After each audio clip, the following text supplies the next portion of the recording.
Farmers continue to block local roads in Slavonia today, vowing to ramp up the pressure on government after talks between government and farmers' representatives failed to produce results yesterday. Finance Minister Slavko Linic said that the state budget would not be revised in order to meet the farmers' demands, which include raising the purchasing price of wheat and paying out the remainder of subsidies. They are also demanding a meeting with Prime Minister Zoran Milanovic and President Ivo Josipovic. 10 years after the first plans were laid out, tenders for one of the largest investment projects in Croatia were issued today. The project is for the transformation of an area in the west of Zagreb into a complex of judicial institutions, known for now as Justice Square. The project is valued at €212 million. Economy Minister Ivan Vrdoljak says the completed project will make the work of Croatia's judiciary more efficient, as it gathers all judicial institutions into one central place.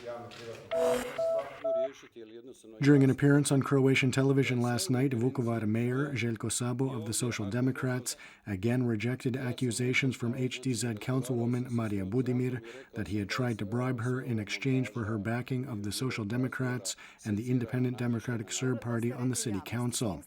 Today, however, the print media has reported that yet another HDZ councilperson has testified to the USKOK anti-corruption office regarding Sabo's alleged bribe attempts. Sabo has said he will not resign. According to analysts, the Eurozone achieved modest GDP growth of 0.2% in the second quarter of the year, following 6 consecutive quarters in decline.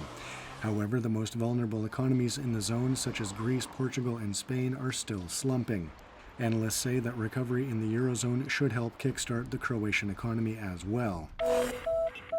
Egyptian police fired tear gas to disperse crowds of supporters of deposed President Mohamed Morsi in central Cairo today. Morsi supporters marched to a government compound to protest at the appointment of army officers as local governors. A clash ensued between local residents and the pro-Morsi supporters, with security forces moving in. Israel has approved the construction of 1,200 settlement homes in the Palestinian part of Jerusalem. Palestinian peace negotiators say the move is aimed at sabotaging peace negotiations, while U.S. Secretary of State John Kerry urged Palestinians not to react adversely to the move. A hydraulics malfunction on a Croatia Airlines flight from Pula to Frankfurt today forced the plane to land in Zagreb Airport, where emergency personnel were on high alert. The aircraft is undergoing a safety check while passengers were transferred to another plane.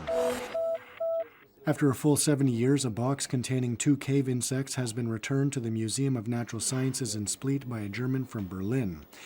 As a 19-year-old German Air Force pilot, Stefan Kuna's father took the box from the ruins of the destroyed museum in 1943. The insects have now been restored to the museum's collection. In the arts, pop singer Robbie Williams, who has sold over 70 million albums worldwide, will be performing at Maksimir Stadium in Zagreb tonight as part of his Take the Crown stadium tour. Here's what Williams told Croatian television about his music during a recent interview in London. I think I may have the ability through in my songs to show people how vulnerable I am, and I think that at the core of every human being is somebody that are amazingly vulnerable.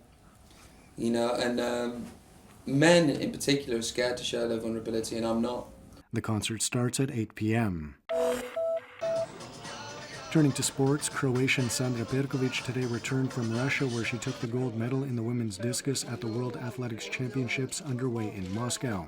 Despite being only 23 years old, Perkovic, the reigning Olympic champion, has now won every major title in her discipline. Meanwhile, in football, the Croatian national squad square off against Liechtenstein in a friendly tomorrow night. Opening kickoff is at 8:15. Variable cloud cover with some isolated showers, predominantly sunny in Dalmatia. Winds will be mild to moderate inland with a strong north-northeasterly at higher elevations. There will be a strong northeasterly with gale force gusts on the coast. Morning lows of 15 to 20 degrees Celsius in the interior, 20 to 25 on the coast, will give way to the day's highs of 23 to 25 degrees inland, 29 to 34 on the coast.